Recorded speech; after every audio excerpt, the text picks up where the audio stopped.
Lotu-Iiga. Thank you, Mr Speaker. Mr Speaker, it's a pleasure to speak on this, the third reading of the Social Assistance Living Alone Payments Amendment Bill. And sir, it's a pleasure because this bill will ensure that single superannuitants and veterans pensioners, as my colleague has said, who are living alone do not have to make a separate application to receive their full entitlement. And so the bill, sir, really addresses two issues with regard to the current living alone payment to ensure that those superannuitants and those veterans pensioners do not have to make those applications. And we on this side of the House are adamant that this group of New Zealanders should not face any more unnecessary difficulty in obtaining what they are rightfully entitled to.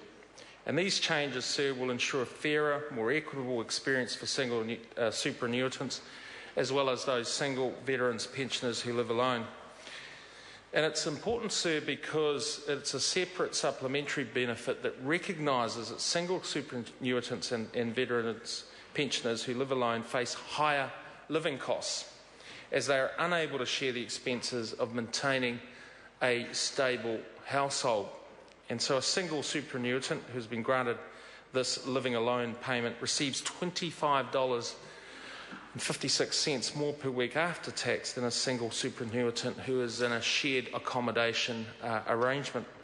And because the living alone payment is a separate benefit, superannuitants and these veterans pensioners who become single, usually after the death of a spouse or a partner, are currently required to make this specific application to receive it.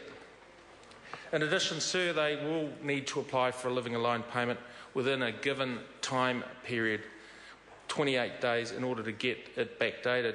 These requirements can be a real burden on older New Zealanders, particularly when they have lost that spouse. Also, sir, because many are not aware of the payment, they do not apply for it.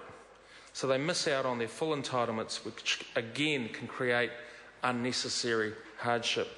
So it's important, sir, that we amend this legislation so older New Zealanders who suddenly find themselves alone do not struggle to pay their bills.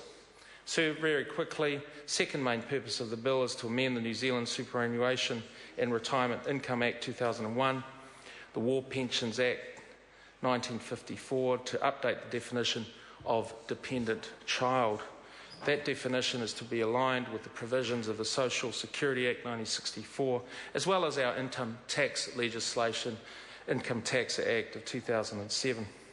So this amendment means single superannuitants and veterans pensioners with dependent children will receive the new single living alone rate until the end of the calendar year in which the child turns 18, as long as the child is at school or in training.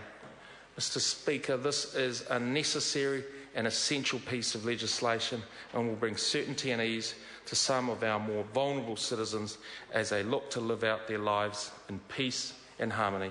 Mr Speaker, I commend this bill to the House. Sue Williams CO. Mr Speaker,